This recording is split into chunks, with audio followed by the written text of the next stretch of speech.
Ravi de vous recevoir à l'Ovi. Je suis Emmanuel, je suis responsable digital et en charge de la relation client également et du CRM chez nous. On a échangé dans les échanges qu'on a eu avec Olivier, on a souhaité partager dans le cadre des échanges de retail ce qu'on avait pu mettre en place avec la société Questeo, représentée par Sébastien, son fondateur et dirigeant, autour de l'écoute client et du recueil de la satisfaction en point de vente. Il se trouve que cette problématique de l'écoute client nous tient tous à cœur en tant que distributeur, mais à l'Ovive particulièrement puisqu'elle est au cœur de nos enjeux, comme beaucoup d'autres, mais elle fait partie vraiment de notre ADN, de notre sensibilité au quotidien. Et on a eu une expérience qui s'est étalée depuis l'été 2016, qui continue encore aujourd'hui, mais voilà, qu'on souhaitait pouvoir échanger avec vous. Cette présentation vous sera partagée, donc voilà, si vous pourrez avoir les éléments. Et bien évidemment, on est dans l'échange, on a la chance de ne pas être en salle de classe, mais autour d'une table. Donc n'hésitez pas à poser les questions qui vous viennent, ce sera un plaisir d'y répondre. Sébastien, je te laisse peut-être en deux mots dire qui est Questeo, parce qu'on sait qui est l'Ovive. Mais on l'a donc moi je suis Sébastien Leroux, je suis fondateur de Evan & Go. En fait, c'est une société spécialisée en écoute client à travers différentes solutions, dont Questeo, c'est dont on va parler.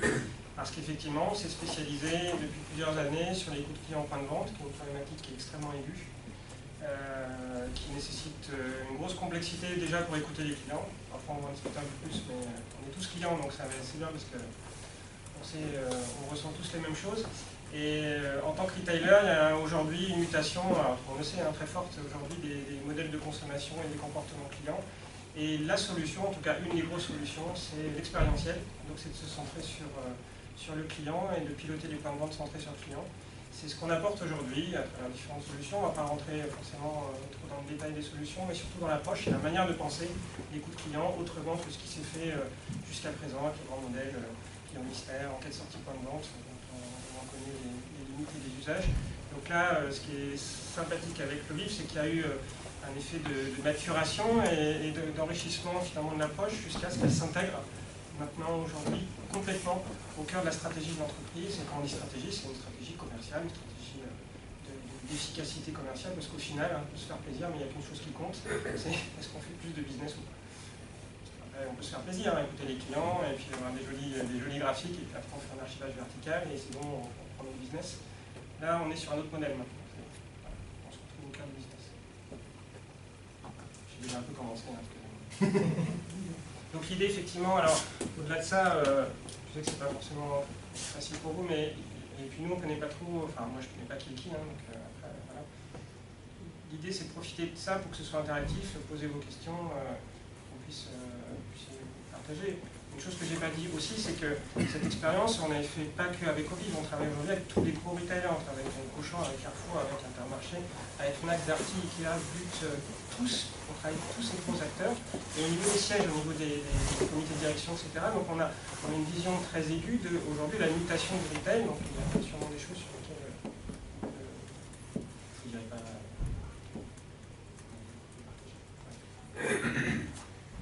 Donc, à l'Ovive, on a vraiment le client au cœur de notre concept, comme tous les distributeurs, mais il y a trois éléments qui sont clés chez nous, qui montrent un peu cette présence permanente du client. Déjà, il y a quelque chose de très rigolo, mais on en discutait avec Sébastien, et Sébastien nous parlait de l'expérience client, de l'expérience utilisateur, et on s'est rendu compte que nous, toute cette expérience, on appelait ça l'accueil à l'Ovive. Et finalement, l'accueil du client commence du moment où il s'approche de l'enseigne jusqu'au moment où il quitte le magasin. Accompagner quelqu'un jusqu'à sa voiture parce qu'il ne peut pas porter ses sacs, c'est encore de l'accueil. Le client, un autre élément qui fait qu'on est vraiment attaché à nos clients, c'est un programme de fidélité qu'on a mis en place en 2002. On a été des pionniers dans le secteur de la bio avec ce programme de fidélité. Et c'est un programme de fidélité qui permet de cumuler un pourcentage de ses achats, mais qui est aujourd'hui vraiment utilisé. Il y a le conseil, on a un référent conseil dans chaque magasin, c'est pas un employé qui est là pour mettre en rayon et faire de la caisse. C'est vraiment le référent conseil qui connaît son métier, qui a des formations spécifiques et qui est en mesure de répondre aux interrogations des clients, notamment sur toute la partie de produits non alimentaires, en bien-être, en santé beauté, mais également en alimentaire si nécessaire. Et puis un autre élément clé pour nos clients, c'est l'animation. On a des magasins qui sont animés avec des animations régulières, des équipes qui sont au contact. Et tout ça fait que le magasin n'est pas qu'un lieu finalement d'achat, de relations transactionnelles, mais vraiment un lieu de relations humaines, un lieu d'expérience. C'est très rigolo, mais dans nos magasins les plus anciens, on a des clients qui rentrent, qui appellent les employés par leur prénom et qui leur claquent la bise. On est vraiment sur une relation humaine. Et finalement, cette relation humaine, c'est la base du commerce. Parce que le commerce, avant d'être du transactionnel, c'est de l'humain, c'est du relationnel. Et c'est un peu ce que traduit notre baseline que vous avez vu sur la première présentation. Partageons du bio et plus encore. On n'est pas que là pour vendre du bio, mais vraiment pour apporter une approche globale, bien-être à nos clients et à l'accompagnement. Donc finalement, le client, il est présent, il est ancré dans notre champ de vision voilà, de développement et de réflexion pour l'entreprise. Et du coup, on a eu tout un cheminement autour de l'écoute client. D'où est-ce qu'on est parti? On est parti du fait que, évidemment, comme toutes les enseignes, on a un concept qui est appliqué par l'équipe magasin. Alors l'équipe applique le concept, l'équipe elle fait aussi partie du concept. Mais l'équipe elle agit comme un prisme, ça veut dire qu'en fonction de comment le concept va être compris, intégré et appliqué, on va avoir des différences visibles sur le terrain qui vont se ressentir au niveau du client. Le besoin initial, c'était vraiment de s'assurer que le concept au vive est bien retranscrit sur le terrain par nos équipes.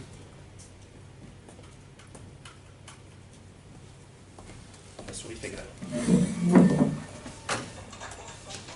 Donc, comme beaucoup d'enseignes, on a mis en place au début des contrôles de conformité, que ce soit de l'audit, du client mystère. Voilà, intéressant, on voit si le concept est bien appliqué, mais finalement, on est sur de la mesure objective. Et ce qui nous manquait à ce moment-là, c'est de nous dire, ok, on contrôle, on sait si c'est fait, si c'est pas fait, mais où est notre client là-dedans? Qu'est-ce qu'il en pense et comment il se positionne par rapport à ce qu'on lui propose? On a découvert Questeo en 2016, et ça a été pour nous un peu la promesse de la clé pour accéder au cerveau du client, accéder à sa compréhension, accéder à son ressenti, accéder à sa subjectivité. Donc en 2016, on a commencé avec une première campagne.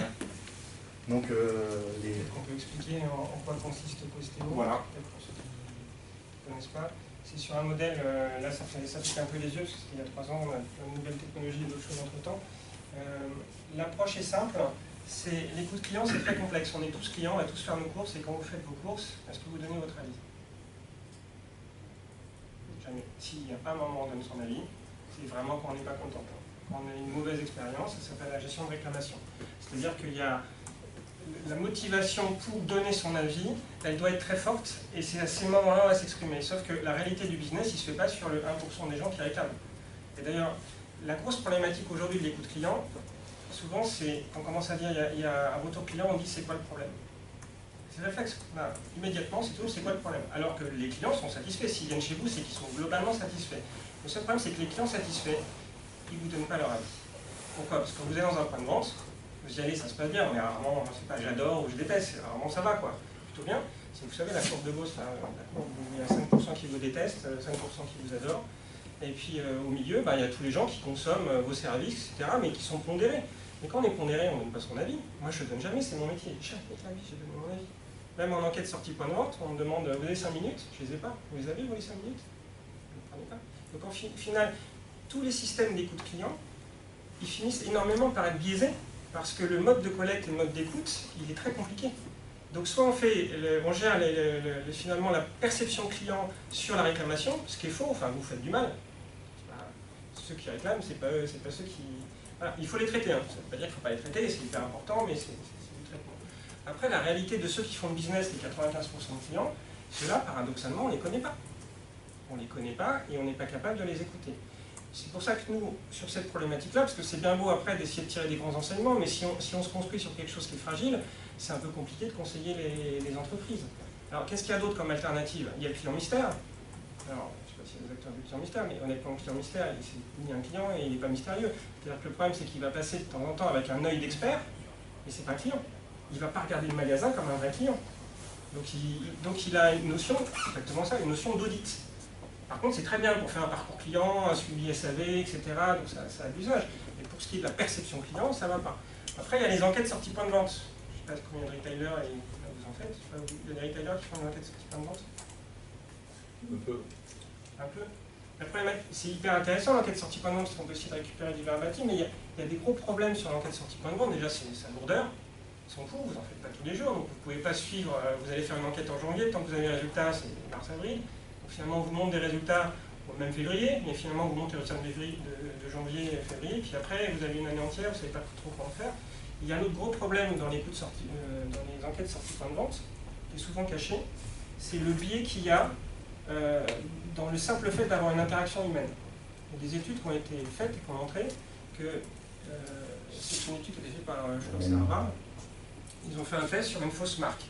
C'était une marque d'eau qui n'existait pas, mais ils faisaient croire aux clients, on leur demandait est-ce que vous connaissez cette marque? Et ils ont fait la même question entre du online, du téléphone et du face-face. Enfin, enquête, société d'études, je viens, est-ce que vous connaissez la marque Toto, etc. Et en fait, les résultats sont assez différents parce qu'en online, c'est-à-dire les gens avec rien entre eux et la machine pour donner leur avis, il n'y avait que 3% des gens qui disaient connaître la fausse marque. Marge d'erreur, on va dire. Mais vous savez combien de pourcents disaient connaître la fausse marque quand ils étaient face à l'intervieweur? 22%. Pourquoi? Parce que quand on est face à quelqu'un, quel qu'il soit, on n'ose pas dire qu'on ne sait pas. On ne dit pas qu'on déteste, on ne dit pas qu'on adore. C'est-à-dire qu'on est pondéré, socialement pondéré. C'est la nature humaine. Ce que je dis, vous ressentez. On va pas dire. Voilà. Ça s'appelle, dans la relation, c'est toujours complexe. Il y a une sorte d'hypocrisie. Ça vous fait le coup aussi au restaurant. Hein. Vous avez mangé au restaurant, le serveur il arrive à la fin, votre assiette est à moitié pleine, on n'a pas trop mangé. Vous dites ça s'est bien passé, vous dites oui, très bien. Il dit super. En fait, il sait très bien que vous n'avez pas aimé. Et voilà, en fait, le jeu, c'est ça le problème. C'est que l'écoute client, si on veut qu'elle ait du sens, il faut aller chercher ce qu'il y a dans la tête du client. Puis après, il y a le côté aussi, moi je suis commerçant, je suis dans mon magasin toute la journée, donc je connais mes clients. Faux. Plus on connaît ses clients, moins ils sont honnêtes. On est tous copains avec d'autres magasins et on connaît, on dit bon bah Gérard, je l'aime bien, mais bon son magasin, je ne lui ai pas dit parce que je l'aime bien quoi. Donc plus dans une relation finalement d'intimité, de proximité, finalement moins on a de l'objectivité dans le retour. Donc c'est toute cette réflexion qui nous a amené à dire finalement la seule manière de récupérer de l'info qui a du sens, c'est qu'elle doit répondre à plusieurs critères. Un, il ne doit rien avoir entre la personne et le collègue. Donc il faut que ce soit un système d'interaction qui ne soit pas humain. Deux, il faut que ce soit à chaud. Pourquoi? Parce que l'expérientiel est très vite remplacé par une autre. Je vais dans mon magasin, enfin dans votre magasin, voilà. Je sors, je me tords la cheville, on me demande comment était mon expérience, je vais dire c'était pas bien. Parce que je me suis tordu la cheville en deux. Donc plus on est loin de l'événement, plus on est loin de l'expérience vécue, plus on va avoir finalement un effet d'enseigne. Vous connaissez l'histoire, si je vous attrape à la sortie de votre train, et je vous dis est-ce que votre train était à l'heure, pour 80, moi je disais 97, contre avec la SNCF, ils m'ont dit plutôt 93. 93% des cas, les trains sont à l'heure. Voilà. Si je vous dis aujourd'hui, est-ce que les trains sont à l'heure, vous allez me dire quoi? Voilà. Vous voyez la différence entre... J'ai une question. À contrario, est-ce qu'on ne peut pas dire qu'online, les gens sont un peu plus critiques aussi? Ils sont peut-être un peu plus gentils face à face. Est-ce que sur le online, ils ne sont pas plus critiques et plus acerbes? Alors, là, vous faites appel à un autre critère qui est important. Pour le filtrage du critique et acerbe fait appel à ce qu'on appelle la motivation. C'est-à-dire que j'ai envie de dire, c'est ce qu'on disait tout à l'heure, la réclamation. Et on en vient à un deuxième critère qui est très important dans l'écoute client, c'est ce qu'on appelle le non-intrusif. Pour réussir à avoir l'avis de tous les clients, même le client qui est content, il ne faut pas qu'il ait d'effort à faire. Si on lui demande un effort, il ne le fera pas, et le seul qui va le faire, il y a un effet de sélection pour le coup. Plus il y a d'efforts à faire, plus on va vers la critique. Ou le super content. Les feedbacks, en général, c'est 80% de pas content, 20% de content. Quand on fait du feedback pur, comme ça.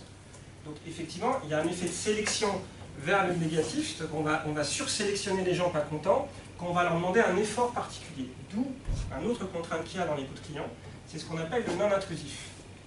On connaît tous l'histoire, on se fait tous spammer, acheter une brosse à dents, vous retrouvez un mail en disant quand vous avez... Enfin, ça devient ingérable. Voilà, c'est le gros problème de la sursaturation de nos clients. Ça marchait très bien il y a 10 ans, les premières enquêtes suivies Bain, etc. C'était super, on en parlait récemment aussi. Il y a tout ce qui relève du SMS aussi, où dans le concept c'est très bien, mais vous recevez un SMS pour une enquête, je ne sais pas si vous le vivez bien. Maintenant, on va très content. Quoi. Donc le problème, c'est qu'on est prêt à donner son avis, il ne faut pas qu'on nous embête. Donc il faut que le modèle d'écoute soit absolument non intrusif. Le non intrusif dans le retail, ça s'exprime par une chose très simple, c'est que ce n'est pas vous qui devez aller à un collecteur, c'est le collecteur qui doit venir à vous. Donc, ça s'appelle être dans le flux client. C'est pour ça que là, c'est des modèles filaires. On a développé des technologies autonomes entre-temps, parce qu'un fil à la patte, c'est gentil, mais on finit toujours par se retrouver pas tout à fait dans le flux client. À 50 cm, près 50 cm, on divise par 4 c'est dingue. C'est-à-dire que si je fais la queue, il y a un collecteur qui est ici, je ne vais pas faire ça, je ne le ferai même pas. Il faut que le truc soit là. On l'a découvert, hein, ça fait partie. En plus, après, on est tous d'accord. Vous êtes d'accord avec ça? Vous voyez pas, je ne vais pas quitter mon fil, je ne vais pas. Donc ça amène une très grande complexité, très fragile de faire de l'écoute client. Alors par contre, quand on fait ça, justement, tout l'intérêt du système, c'est qu'on attrape tous les clients et on a tout le positif. Et c'est là où justement ça transforme l'écoute client. D'un côté, je vais voir ce qui ne va pas, avec un système qui permet de comprendre comment nos clients vivent l'expérience dans mon magasin, y compris les expériences positives. Et ça va déclencher après ce qu'on appelle le management par positif, tout ce qui va bien, et la mise en place d'actions. Donc ça, le deuxième critère, c'est bien inclusif, il faut que le système soit dans le point de vente, à chaud, dans le flux, il faut de la volumétrie. Voilà, parce qu'avec 10 clients, je fais quoi?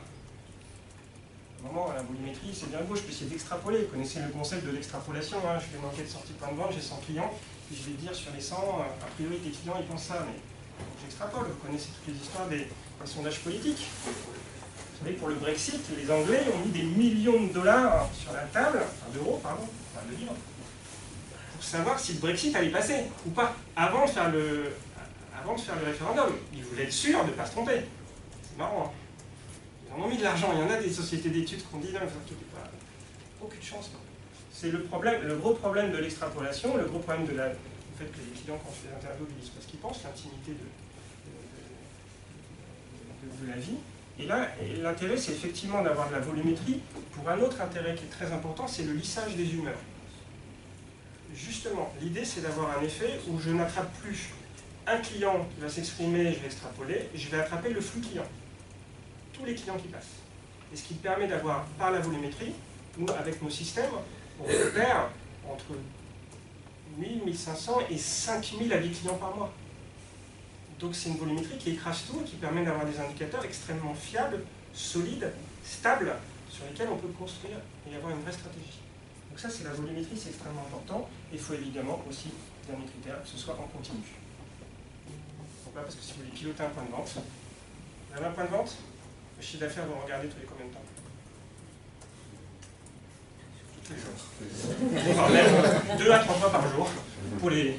Juste pour avoir, je sais pas si c'est votre marque, j'en sais rien, je ne dirai pas. Mais dans le village où j'habite, il y a un petit supermarché et il y a des machines qui ressemblent un peu à ça avec des boutons. On presse avec des smileys. Les boutons bleus. Je sais plus les. C'est les 15 paniers avec une feuille papier? Ouais, voilà. On va y venir. Voilà.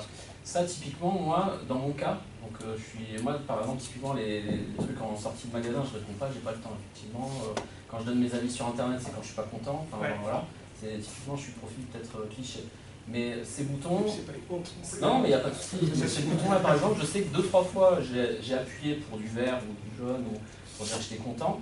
Mais c'est vrai qu'on a là aussi plutôt tendance à appuyer quand on n'est pas content, quand même, globalement. Parce que quand on est content, je pense que dans les chiffres, il y a beaucoup plus de pas contents qui appuient. Non? Sur la campagne Au niveau émotionnel, là... Non, c'est ça qui est dingue. Sur la campagne qu'on a pu mener en 2017, sur un certain nombre de magasins, une quarantaine de magasins, on a des taux de réponse entre 30 et 50% du passage-caisse qui a répondu à une question. C'est dingue, on n'y croyait pas d'ailleurs. D'accord. On est sur des volumes... Alors je pense qu'il doit être bien placé, effectivement. Dans la C'est file. ça le problème. Parce que... Dans la file. Mais une fois que c'est bien placé, il y a un autre truc qui est assez étonnant, c'est qu'en fait on a tous un paradoxe. C'est qu'on aime bien donner notre avis, mais on n'aime pas qu'on nous embête. Et donc le système révèle ça. Et honnêtement, quand on a lancé le modèle, on ne s'attendait pas à taper 3000 retours clients par mois. On disait, bon, avec 100, ça sera bien. Et en fait, on se fait déborder parce que justement, on donne un terrain d'expression. Alors, ça joue aussi sur une autre dimension de l'écoute client, c'est le fait que je vous écoute, votre avis compte pour moi, c'est toujours valorisant.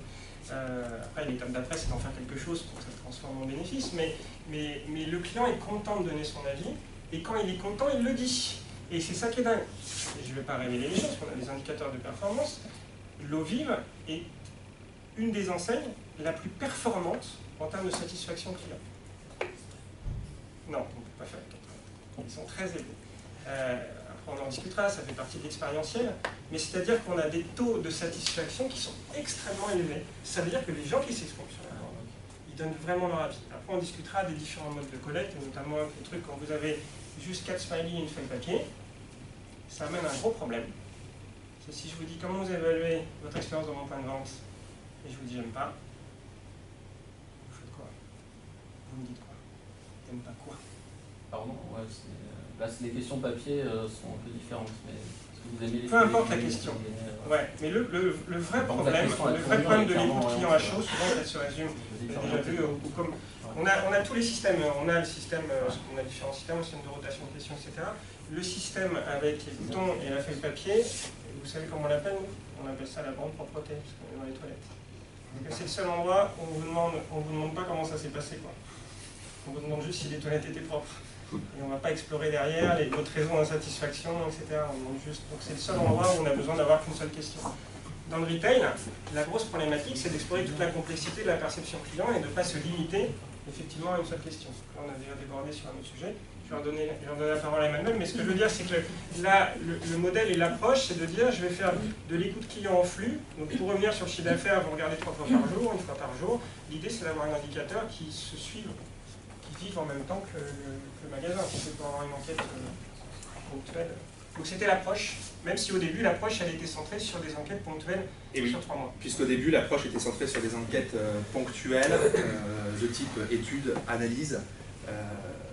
On s'est planté sur pas mal de choses, donc voilà, mais on a grandi avec ça. On avait des questions, alors on demandait au client s'il était satisfait de sa visite, mais effectivement, on n'allait pas voir s'il était non satisfait de sa visite, pourquoi il n'était pas satisfait de sa visite, mais on avait aussi une question très objective, enfin très factuelle. Typiquement, dans le manuel du savoir-faire, on dit que quand un client rentre, on lui dit bonjour. Donc forcément, qu'est-ce qu'on a fait? On a demandé au client, est-ce que l'équipe vous a dit bonjour quand vous êtes rentré dans le magasin? Voilà, donc on était sur des questions finalement qui découlaient un peu de l'audit ou de la visite mystère. Oui, non, est-ce que c'est fait, est-ce que c'est pas fait? Et c'est là où on se retrouve, quand il y a une stratégie derrière, tous les membres qui croisent un client disent bonjour, bonjour, bonjour. C'est ça, en faisant la gueule. Là, ça commence à gonfler. Et en fait, on est sur un bilan global de la première campagne. Je vais juste prendre la parole là-dessus.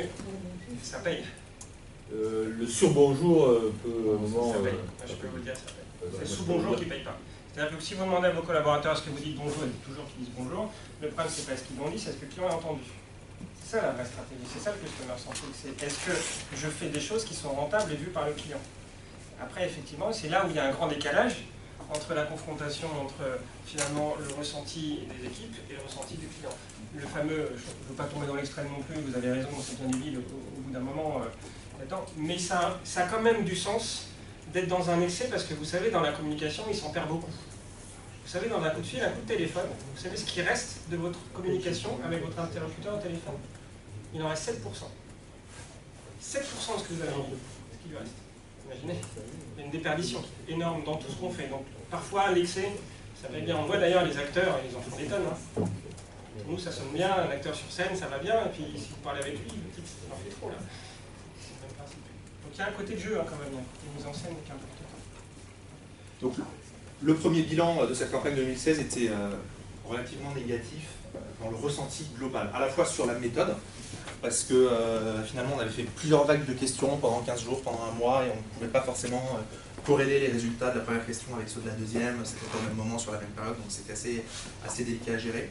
Sur les questions, finalement on avait posé des questions, on essayait de poser des questions très objectives, mais on n'interrogeait pas le client sur sa perception. On lui demandait de faire le boulot du client mystère. Et sur le rendu, on avait fait des documents avec des grands tableaux et plein de textes pour les magasins qui finalement étaient assez compliqués à appréhender et pas très opérationnels.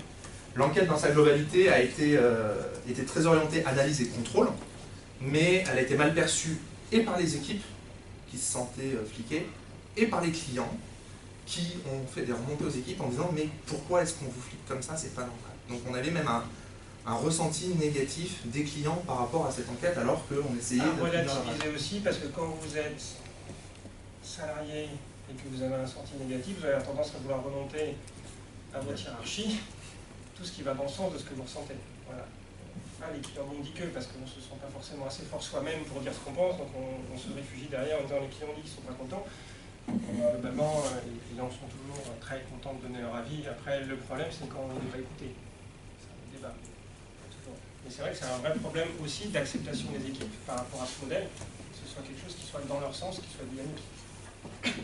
Donc, malgré ce bilan négatif, ou grâce à ce bilan négatif même, on a pu réfléchir et appréhender pas mal de choses sur ce qui pouvait remonter, écouter nos collaborateurs également, et relancer l'étude 2017 en apprenant de nos principales erreurs.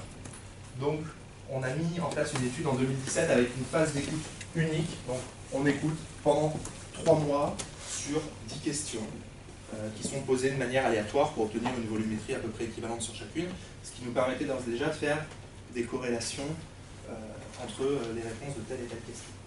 La volonté très claire dès le début est annoncée aux magasins de leur fournir un rendu opérationnel. On a continué à mettre des tableaux, mais on ne positionnait plus les magasins tous sur le même tableau. Chacun pouvait se situer par rapport à l'ensemble des magasins dans lesquels avait lieu l'enquête, mais on n'était plus là pour pointer les derniers de la classe. C'était aussi important dans le ressenti. Et du coup, le rendu opérationnel, en plus de ces tableaux, on a mis l'accent sur les points positifs et les axes d'amélioration de chaque magasin. Et c'est le responsable du magasin avec son animateur qui a défini un plan d'action pour améliorer les choses et répondre aux axes d'amélioration qu'il avait sélectionnés. Donc, on a commencé voilà, à avancer dans cette logique. Avec des questions, on a voulu beaucoup plus ouverte, où on a demandé au client d'évaluer son ressenti. Comment évaluez-vous le rangement du magasin? Comment évaluez-vous votre temps d'attente en caisse? La question du bonjour qu'on a vu tout à l'heure a disparu et on l'a tournée. Vous êtes-vous senti accueilli en entrant dans le magasin? Parce que ce qui nous intéresse, c'est pas de savoir si l'équipe a dit bonjour, c'est finalement est-ce que le client s'est senti accueilli. Ce qui est important là-dessus, sur le temps d'attente en caisse, c'est que l'évaluation du temps d'attente en caisse, elle dépend du contexte. Vous allez être beaucoup plus exigeant si vous débarquez un mardi matin, un quart d'heure après l'ouverture, qu'il n'y a qu'une caisse ouverte et que vous voyez 2 personnes derrière en train de boire un café. 3 minutes, ça va déjà être beaucoup trop long. Alors que si vous arrivez un samedi dans le rush, qu'il y a un quart d'heure d'attente, mais que toutes les caisses sont ouvertes et que tout le monde dépote, ce ne sera peut-être pas trop long finalement. Donc on est vraiment dans la perception, le ressenti client. Et le bilan qu'on tire de ça, il est globalement positif, déjà parce que le volume de réponses récoltées à périmètre constant a doublé. Donc les magasins, les équipes, les clients sont vraiment rentrés dans la démarche et ont joué le jeu, puisque les magasins ne planquaient plus la borne, ne la débranchaient pas, mais la laissaient bien dans le flux, récoltaient les avis et avaient envie de jouer le jeu sur cette dimension opérationnelle. Et les clients étaient encouragés à apporter des réponses par les équipes. Voilà, donc sur la méthode d'une seule phase d'écoute qui nous permettait d'avoir des données regroupées, corrélées et de récolter des volumes importants, des questions qu'on a vues beaucoup plus sur le ressenti, un rendu opérationnel et du coup une cohérence objectif-moyen avec des questions qui sont posées aux clients, non pas pour le faire intervenir dans l'analyse de conformité, mais vraiment pour recueillir son sentiment, sa perception. C'est un sentiment qui est forcément subjectif, qui dépend de ses attentes, de son contexte, de son référentiel, de ses expériences à la concurrence ou dans d'autres magasins. Voilà. D'ailleurs, c'est une question que je voulais poser, parce que là on est très sur le quantitatif. Sur le qualitatif, est-ce que vous faites aussi des interrogations de clients? Parce que, imaginons, je prends l'exemple, si par rapport à la question que vous avez montrée, on ressort que c'est trop, le temps d'attente est trop long. Oui. Et imaginons que c'est 2 minutes, voilà, c'est très subjectif finalement, trop long. Donc, Si c'est trop long, c'est déjà trop long. Ouais, et c'est là avec le qualitatif où c'est assez intéressant aussi de comprendre ce que le client veut vraiment exprimer en disant ça, quoi. Alors après, s'il exprime du trop long, déjà on a notre réponse. C'est-à-dire que, parce qu'on explore par exemple le temps d'attente en caisse, il peut donner des raisons différentes, pas assez de caisse ouverte, opératrice pas assez rapide, différents critères. Donc là, ça permet de savoir qu'il est perçu comme trop long et d'en connaître les raisons. Après, c'est encore toujours le même principe, c'est aussi injuste soit-il, il n'y a que ça qui compte. C'est-à-dire que s'il dit que c'est trop long, c'est que c'est trop long. C'est pas un temps qu'il faut mettre en face, effectivement. C'est une perception. C'est une perception. Et c'est vrai que le gros critère d'ailleurs, et le gros travail qu'on fait notamment avec les retailers, c'est de leur dire arrêtez de mettre des lignes de caisse avec trop de caisses. Ça fait l'effet contraire de ce que vous voulez. Parce que si tu as 10 caisses et 2 d'ouvertes, moi je suis le client, je viens, je dis pourquoi ils n'ouvrent pas les autres. Vous connaissez l'histoire aussi, quand vous arrivez chez le boucher ou dans un rayon, et puis il y a un gars qui sert, il y a la queue, puis il y en a un autre qui est en train de mettre en rayon, etc. Pourquoi il ne sert pas lui? Alors que c'est pas son boulot, il est là juste pour... et ben, vous en voulez, vous dites, ils ne mettent pas tout en œuvre pour répondre à mon besoin, parce que le gars il n'est pas en train de servir. Et donc c'est de la perception. Donc tout peut être orienté effectivement pour ça. Donc s'il dit que c'est trop long, c'est que c'est trop long. Donc qu'est-ce qu'il faut faire après? Donc ça fait on a des systèmes qui permettent de savoir quel jour, quelle heure, tous les systèmes qui permettent de comprendre aussi. Et la notion de trop long, c'est aussi toujours perceptuel, c'est ce que disait Emmanuel. C'est toujours, est-ce que j'ai le sentiment que tout est mis en œuvre pour réduire mon temps d'attente? C'est ça la vraie question. C'est parce que c'est trop long, c'est est-ce que tout est mis en œuvre pour réduire mon temps d'attente? Si c'est long, mais parce qu'effectivement, je suis à la FNAC le 24 décembre parce que je voulais faire mes courses, il n'y en a que en caisse, hein. Mais vous en voulez pas à la FNAC, vous en voulez à vous. Il dit, je suis trop con. Ah bon, enfin, voilà, vous voyez le rapport. Et c'est ça la stratégie, c'est-à-dire que c'est de travailler sur la perception client. Le trop long, ça veut dire qu'il y a des critères qui permettent après d'explorer pourquoi, et sur les critères, et donc après, opérationnellement, de mettre en place. Et c'est après l'étape d'après, et c'est ça la limite en fait des campagnes, quand on fait une campagne 3 mois, c'est qu'en fait on fait un audit. Ça reste encore dans la continuité de ce que disait Emmanuel, un peu dans cette idée de j'évalue, je fais un peu un audit. Alors ok, ça a évolué parce qu'après on est sur des campagnes avec des vrais clients, sur des volumétries qui sont très importants, donc on a un niveau de confiance qui est plus important, mais il manque une étape qui est essentielle, c'est l'effet de ce que j'ai mis en place comme action correctrice.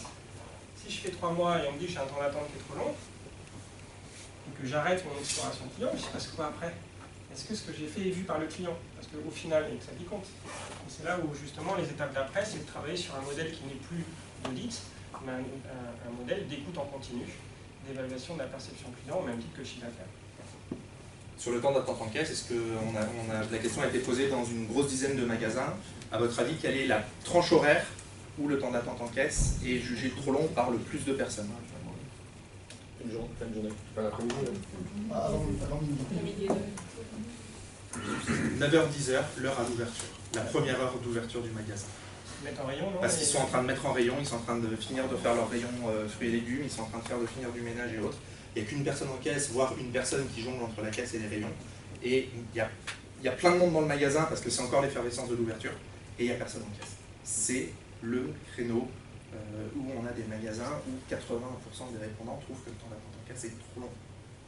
Il y a sur un sujet similaire, il y a le Mais fameux... il est réellement trop long du coup. Parce que vous dites, Dans la perception, vous-même il est vous trop justifiez Dans que... l'absolu. Non, parce que la personne personne elle est en rayon juste à côté, oui, et le temps qu'elle finisse de poser le pain et de se retourner pour faire la caisse, la personne a attendu 1 minute 30, elle a vu quelqu'un faire autre chose, elle aurait attendu 10 minutes un samedi, ça aurait pas été trop long. Mais si ça se trouve, c'était pas la bonne question. Si ça se trouve, c'était plus ce qui avait suffisamment de mon enquête. C'est pour ça Après, que après, sauf on que là, explore, le qualitatif peut être aussi après, on explore les raisons. Voilà. Là, vous êtes sur la raison. La Ouais. réalité, c'est que c'est trop long. Pourquoi c'est trop long? Parce qu'il y avait personne en caisse. Ça, c'est la raison. Ça permet de créer, de mettre des actions correctrices. Mais la réalité du problème, c'est que c'est perçu comme trop long. Le customer centric, c'est je mets en place des actions qui sont vues par le client. Il y a un autre vrai sujet, c'est la fameuse disponibilité des équipes.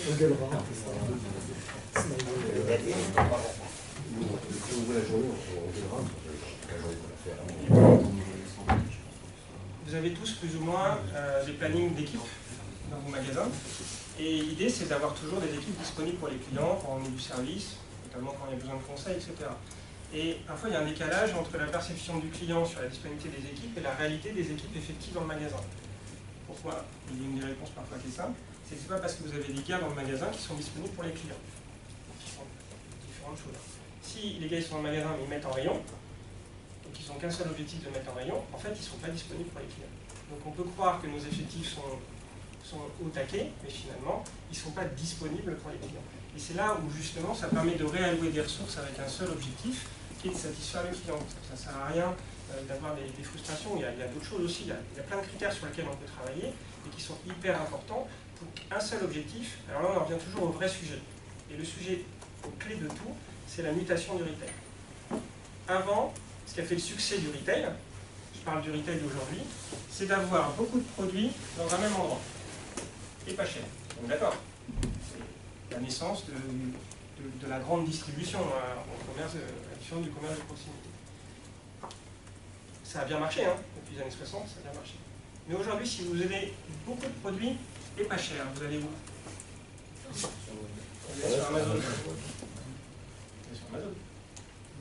Et c'est invincible. Je crois qu'on a une référence à Amazon. Combien de produits?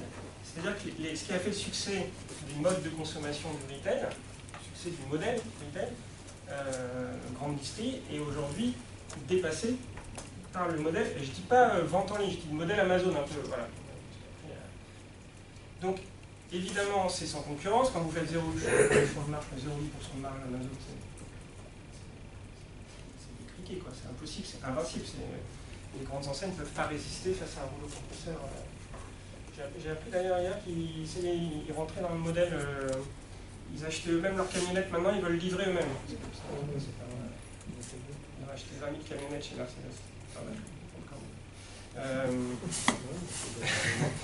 L'idée c'est qu'en fait, ils ont une stratégie extrêmement puissante. Donc le retail, la stratégie du retail, et vous êtes tous, je ne sais pas quels sont vos business anciens, mais vous êtes tous confrontés à des concurrents qui sont des pure players en ligne. De toute façon, il n'y a plus personne qui est vraiment à l'abri de ça.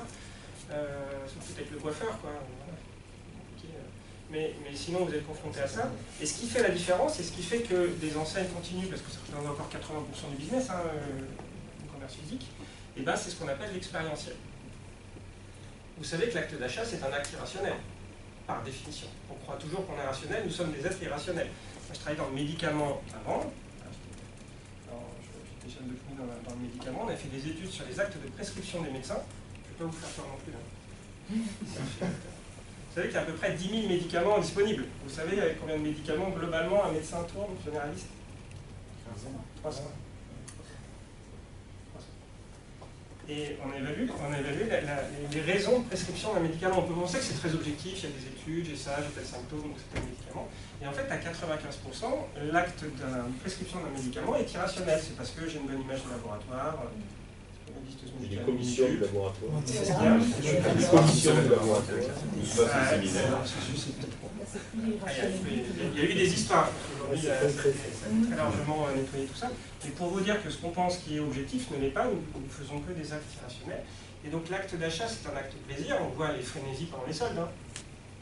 C'est quand même assez dingue de voir qu'il y a des gens qui peuvent se marcher dessus aussi pour une... Je sais pas si c'était du Nutella, c'est 70%. S'arracher les cheveux. Et donc l'idée c'est d'aller dans l'expérientiel, c'est-à-dire qu'on n'est plus dans un rapport produit-prix, parce que sur ce rapport-là, de toute façon, la bataille est perdue et le client le sait. Mais on est dans un rapport expérience-prix. C'est-à-dire que plus on va créer une expérience favorable, plus on est prêt à payer cher parce qu'on en a pour notre argent. Ouais. C'est comme ça qu'il y a des enseignes qui sont plus chères, ces enseignes parisiennes de distribution, voilà, qui sont intrinsèquement peut-être plus chères que d'autres.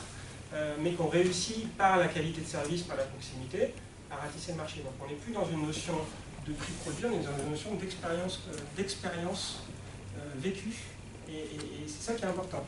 Donc la perception client, évidemment, ça devient au cœur de la stratégie. Sur la partie prise des produits, toutes les marges sont tirées à fond, je ne sais pas quels sont vos business, mais en général, vous avez bien optimisé les parcours. Après, il disait ce matin qu'il y avait des stratégies de fusion avec les grandes enseignes pour essayer encore d'aller plus loin dans les centrales d'achat, etc. Et c'est vrai que là, maintenant, ils gagnent presque plus rien gagné. Par contre, le réservoir de croissance sur la partie expérientielle, il est monstrueux. Parce que aujourd'hui, les enseignes sont beaucoup centrées sur mes produits, mes prix, mes marges. Et on va même... Dans la question qu'on pose à un client, c'est est-ce que vous me recommanderiez, le fameux NPS, moi. Qu'est-ce qu'a fait le succès d'Amazon? Je te livre en 24 heures et je te rembourse sans poser de questions. C'est toi. Donc Amazon a été customer centric. Amazon a tout centré sa stratégie sur le client. C'est vrai que ça paraît débile. Enfin, on se dit non, c'est pas vrai, je vais pas commencer à livrer super vite et le rembourser dès qu'il se passe sans nous demander quoi que ce soit. Ça paraît d'un autre temps. Et c'est comme ça qu'ils ont tout ratissé. Et c'est comme ça qu'effectivement, le retail aujourd'hui se doit, parce que tout le monde n'est pas au même niveau de maturité, d'évoluer vers du customer centric, c'est-à-dire de faire évoluer le pilotage d'un point de vente centré sur le client et non pas sur le chiffre d'affaires. Et c'est l'étape qu'on est en train de passer avec le livre, puisque là, du coup, on n'est plus dans un outil d'écoute client général, mais dans un outil de pilotage. Alors, à l'issue de la campagne 2017, donc, il y a eu un retour quand même globalement très positif des magasins voilà, qui ont joué le jeu de créer leur collection et qui étaient demandeurs de savoir en 2018 comment on va faire, quand est-ce qu'on s'y met. Voilà. Il y avait vraiment cette demande, donc on avait réussi à basculer un peu le ressenti et la perception de la campagne en interne auprès des équipes. Marie, qui est là-bas, nous a rejoint pour travailler sur ce sujet dans le cadre d'un stage de fin d'études. D'ailleurs, son stage se termine la semaine prochaine et elle cherche du boulot. N'hésitez pas à aller discuter avec elle. Marie nous a apporté un certain nombre d'éléments de réflexion et nous a apporté notamment un modèle du cycle de la qualité qui a été modélisé par des universitaires, mais qui nous a permis d'appréhender un peu les différences entre le client, l'eau vive et comment comprendre le client. Donc très rapidement, le service attendu, c'est qu'est-ce que le client attend quand il va rentrer dans un magasin en fonction de tout son passif, son historique, son vécu. En connaissant ce service attendu, on va pouvoir définir le service voulu. Donc là, on rentre dans l'univers de mobile. Le service voulu, c'est vraiment notre concept. C'est en fonction des attentes du client, qu'est-ce qu'on met en place pour y répondre. Une fois que ce concept est défini, on passe au prisme des équipes, comme on a vu tout à l'heure, et il est réalisé sur le terrain. Et ce qui nous manquait, c'était, on pensait que les clients allaient nous permettre de nous assurer que ce qu'on voulait était bien réalisé. Et ce qu'on n'avait pas compris, et ce que ce modèle nous a permis de comprendre, c'est qu'en fait, le client perçoit un service, et on va voir si le service perçu est bien conforme au service réalisé. Donc finalement, l'écoute client n'est pas un outil de contrôle de conformité, mais bien un outil pour s'assurer d'une cohérence entre la réalisation terrain et le service perçu. Ça peut donner lieu à des lectures un peu étonnantes parce qu'on continue à mesurer le service voulu, le différentiel entre le service voulu et le service réalisé via des audits ou des enquêtes clients mystères. Et on peut se rendre compte parfois que le service perçu est très quali par rapport au service réalisé, mais le service réalisé ne correspond pas à tous les points du service voulu. Et finalement, c'est le magasin sur le terrain qui, connaissant ses clients, a la vérité et ajuste un peu le concept pour améliorer le service dans la perception du client. A contrario, on va se rendre compte qu'ici, la perception est négative alors que le service est bien appliqué, on va réfléchir, mais si la perception client est négative et que les visites clients mystères ne sont pas encourageantes pour le magasin, c'est assez simple derrière de dire, regarde, on veut que tu fasses ça, tu le fais pas, les clients ne sont pas contents. Et derrière, ça permet de redonner vraiment une dimension opérationnelle à l'outil, à l'enquête. Ensuite, en creusant un peu plus loin, on s'est aussi dit que finalement, ce service perçu, donc, qui va venir enrichir le champ de vision du client et son service attendu, on pouvait également le manipuler un petit peu. Parce que finalement, quand le service perçu n'est pas tip-top, on a deux possibilités. Soit on améliore le service réalisé, j'ouvre plus de caisses, je nettoie mon magasin plus souvent. Soit on biaise la perception client, on ajuste la perception client, je mets moins de caisses dans mon magasin.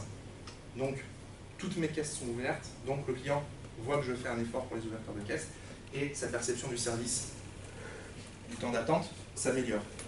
Je nettoie mon magasin déjà 2 fois par jour, le client trouve que mon magasin n'est pas assez propre, soit je vais le nettoyer une 3e fois et je mobilise des équipes pour ça, soit je mets à l'entrée du magasin de manière visible une fiche avec des horaires de nettoyage, le client voit que je nettoie déjà mon magasin 2 fois par jour, que je fais les efforts nécessaires et il va se dire que c'est peut-être pas ma faute si c'est pas propre, même s'il faut dans l'idéal garder toujours un magasin propre évidemment, mais ça peut améliorer son filtre d'évaluation et améliorer sa satisfaction. On market le service perçu. On market le service perçu, d'une certaine manière exactement. on donne des clés de lecture au client pour améliorer sa perception de la manière la plus efficace possible. Est-ce que c'est plus efficace et moins coûteux et plus rentable de diminuer le nombre de caisses, comme parlait Sébastien tout à l'heure, pour que le client voit que toutes les caisses sont remplies, ou de recruter pour remplir les caisses? Qu'est-ce qui va être le plus rentable à terme, non seulement dans l'expérience client, mais dans la génération de chiffre d'affaires? Voilà, c'est toujours la question. Il faut gérer les abus de trafic aussi. Voilà, et nous, ça nous a permis, ce modèle et les différents échanges qu'on a eus avec Questio, avec tous les éléments que Marie a pu nous apporter, de prendre conscience que, en plus du vécu évidemment des 2 années, le modèle de l'écoute client n'est pas que, voire pas, du ressort du marketing, de l'analyse, du contrôle, mais d'abord, avant tout, voire quasi exclusivement, du ressort de l'animation de terrain et de l'opérationnel. Parce que finalement, on est sur du contrôle continu, de la mesure en continu des opérations mises en place et de leur impact sur la perception client, sur la vie du magasin. Et ça, ceux qui ont à la fois cette capacité opérationnelle de le faire, mais également la connaissance terrain suffisante, ce sont nos responsables de magasin et nos équipes. Donc pour 2018, on a une campagne qui est en train de se déployer dans les magasins, avec des résultats qui sont accessibles directement au responsable du magasin. Il a un tableau de bord sur lequel il peut accéder au quotidien, avec les résultats des questions qu'on pose. Une interrogation client en continu, un suivi régulier des points de vente par les équipes d'animation et par les équipes marketing également, mais toujours avec cette orientation terrain. Moi, je suis là pour mettre le doigt sur les chiffres qui me semblent bizarres et pour interroger les magasins, mais c'est les magasins derrière qui sont maîtres du plan d'action à mettre en place. Et puis, évidemment, du coup, ce fameux plan d'action et des actions opérationnelles qu'on va mettre en place et qu'on va mesurer régulièrement pour s'assurer que la satisfaction client augmente, donc la fidélisation augmente, donc le chiffre d'affaires. Parce que la finalité, comme on disait, c'est pas non plus de se dire waouh, j'ai des super chiffres, mais vraiment c'est d'améliorer le chiffre d'affaires, la rentabilité. C'est les magasins qui pilotent les questions? Non. Tout l'intérêt. Alors, la perception client, comme on dit, elle est toujours relative. Et c'est comme chacun de nous, notre vie, elle est toujours relative par rapport à notre propre vie. On va parler de la misère des gens dans le monde, mais c'est vrai qu'il y a des gens qui sont très heureux où on se dit comment ils font pour être heureux, et nous, on arrive à se mettre la rate au court bouillon pour des petits soucis parce qu'on a fait 20 coups. Ça s'est marié il n'y a pas très longtemps. Mais la problématique de la perception, c'est que, effectivement, et c'est le principe d'un client, il va venir chez vous et il va aller dans tous les magasins aussi. Voilà, un client va venir à Loville, il peut passer à la poste, il peut aller chez Mercedes. Donc la perception client, il va évaluer au vif par rapport à son vécu. Donc l'intérêt de la perception client, ce n'est pas un chiffre dans l'absolu, c'est un chiffre relatif. Donc on peut être relatif par rapport à plusieurs choses. Par rapport à moi-même, en janvier j'étais à tel niveau, j'ai mis en place des actions en mars, j'ai augmenté, etc. Je peux progresser, d'où l'intérêt d'avoir un outil en continu de pilotage. Par rapport à mon enseigne, c'est-à-dire que j'ai mon point de vente et comment je me positionne, parce que si je suis à 70% de satisfaction client, je suis content, mais si tous les autres magasins de mon enseigne ils sont à 90, finalement mon 70 il n'a plus le même goût, quoi. Je me dis, finalement c'est que j'ai du boulot. Donc c'est important, le relatif est extrêmement important, et donc ça permet effectivement, en posant les mêmes questions dans tous les mêmes magasins, d'avoir ces fameux indicateurs relatifs, c'est de dire, ok, toi tu es là, mais il y en a d'autres qui font mieux, ça joue d'ailleurs aussi beaucoup, c'est très mobilisateur. Parce que c'est un côté, vous savez, la fameuse courbe de deuil qu'on a quand on dit qu'il faut changer quelque chose, la première chose qu'on commence à dire c'est que ça ne va pas être possible, que vous connaissez le modèle, c'est toujours, on met toujours toute notre énergie, voilà. Comportementalement parlant, c'est notre spécialité, on va toujours vers ce qui est le plus simple. Et ça vaut pour chacun d'entre nous. Donc évidemment, quand on veut mobiliser des collaborateurs, la première étape, c'est de les mettre en dynamique positive. Et la première étape, c'est qu'ils acceptent le fait qu'ils peuvent faire mieux et que les indicateurs qu'on donne, ils sont objectifs. Voilà. Et donc le fait de pouvoir se comparer, si je suis à 70 sur temps d'attente en caisse et qu'il dit, oh bah ça va, c'est bon, et que les autres sont à 90, bah, c'est plus facile de le mettre en dynamique. Et ça permet aussi d'amener un autre élément qui est extrêmement intéressant, ça devient un outil de management, c'est que ça permet aussi de désaffectiser la relation client. On ne peut pas améliorer ce qu'on ne peut pas mesurer. Quand on met des chiffres sur la perception, on peut travailler dessus. Et quand on est manager d'un magasin, et qu'on va voir ses équipes en disant ton magasin n'est pas propre, il y a un rapport d'homme à homme.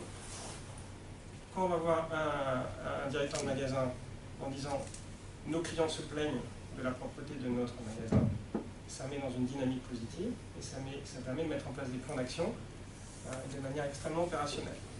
Là où la mobilisation des équipes et des directeurs de magasin a complètement changé avec notre approche, c'est que le fait d'avoir un suivi en continu, de mettre des actions opérationnelles, de montrer qu'ils peuvent agir dessus, d'être acteurs des choses.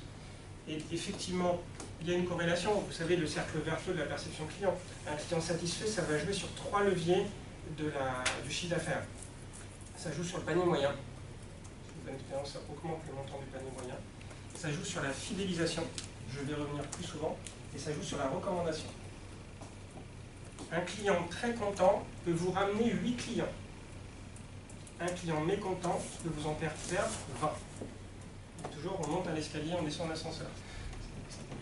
Donc, il y a cet effet, plus on travaille sur la perception client, plus on travaille sur l'expérientiel client, et sur tous les aspects, c'est pas juste un sujet, et ben, on crée une dynamique durable de performance du point de vente. Et ce qui est très intéressant, c'est que du coup, on peut identifier le potentiel finalement d'un point de vente par rapport à la perception client. J'ai 2 points de vente, vous allez les évaluer sur quoi? Sur le chiffre d'affaires. Et le chiffre d'affaires, c'est quoi? Si vous avez un bon magasin qui est sur un bon corner, qui est bien une concurrence plutôt faible, etc., ben, il va faire un gros chiffre d'affaires. Donc finalement, on va être content, je fais un gros chiffre d'affaires, une grosse croissance, mais est-ce que c'est lié à la performance des magasins ou est-ce que c'est lié à un environnement favorable? Et puis à l'autre petit magasin, parce que vous en avez, vous, des gros et des petits, est-ce que c'est les gros les meilleurs? Et en fait, nous, on amène un autre œil de dire, bah, toi, tu as peut-être un petit magasin, une concurrence forte, une surface de vente plus petite, mais tu tires le meilleur de ton outil. Parce que justement, tu crées un niveau de satisfaction client plus élevé. Et donc, le fait d'avoir des outils communs pour tout le réseau, c'est extrêmement puissant. Alors après, on amène d'autres critères, nous, en plus, parce qu'on a plus de 25 millions de retours clients dans nos bases, donc on amène ce qu'on appelle du bench. Donc la capacité aussi de se positionner par rapport à un environnement concurrentiel. Quand je dis bench, c'est évidemment jamais de la vie on donne un concurrent. On positionne par rapport à un environnement concurrentiel. Mais par exemple, on positionne nos vives par rapport au retail. On positionne nos vives par rapport au bio, on a du bio, mais par rapport au retail. Et pour l'anecdote, la différence de perception est monstrueuse entre l'eau vive et le retail classique. Monstrueuse. On a des écarts qui sont extrêmement importants. Et c'est ce qui permet d'enrichir la lecture et la performance aussi. Et ce qui fait aussi l'adhésion des équipes, c'est le fait qu'il y a ce fameux outil finalement très opérationnel qui permet de suivre l'activité du point, le point hebdo, le point mensuel avec les équipes. Et j'en viens au dernier point qui est absolument essentiel, parce que là c'est bien un mot, on se fait plaisir. La réalité du succès, ça vient de plusieurs critères. Un, une volonté managériale. Et deux, la capacité des équipes, des directeurs, de communiquer auprès de leur propre équipe. Si vous regardez les chiffres dans mon bureau, ça fait plaisir. Ceux qui font l'expérience client, c'est pas le directeur du magasin, c'est les collaborateurs. Donc c'est avec eux qu'il faut partager, il faut leur montrer les résultats, il faut les mobiliser et il faut les faire progresser.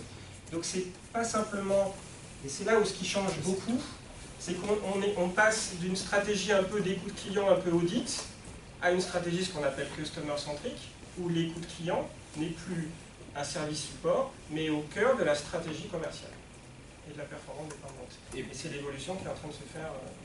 C'est l'évolution qui est en train de se faire à Loville, et pour vous donner une idée du niveau d'acceptation de l'outil par nos responsables de magasin, on est sur une phase de déploiement où maintenant la campagne telle qu'on vous l'a présentée sur la fin est présente dans 10 magasins. On a commencé par 5, aujourd'hui on est en 10, on va progressivement s'étendre dans tout le réseau, et aujourd'hui j'ai des responsables de magasins qui m'appellent parce qu'ils sont allés chez le collègue qui a la borne, qui leur a expliqué le fonctionnement et ils veulent la même.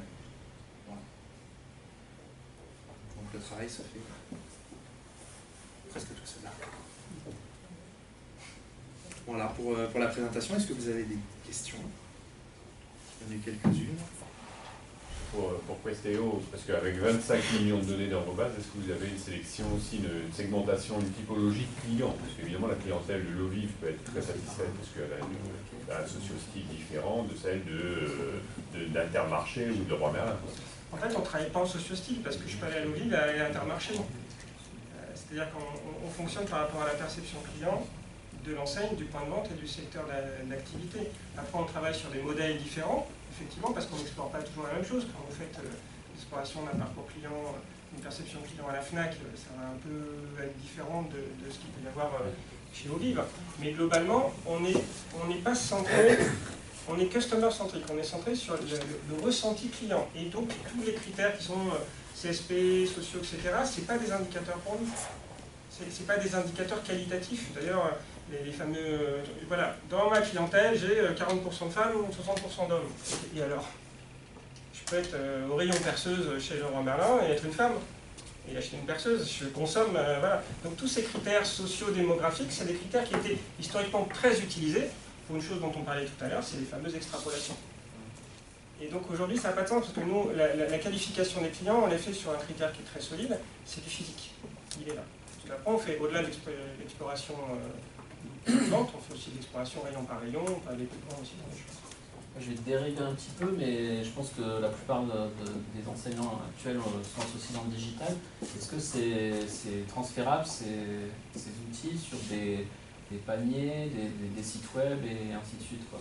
Est-ce que le fait de... Parce qu'actuellement, dans le web, la seule manière de savoir si le client est content, c'est des sondages, des questionnaires, et on peut aussi traquer les déperditions de visiteurs, à quel endroit.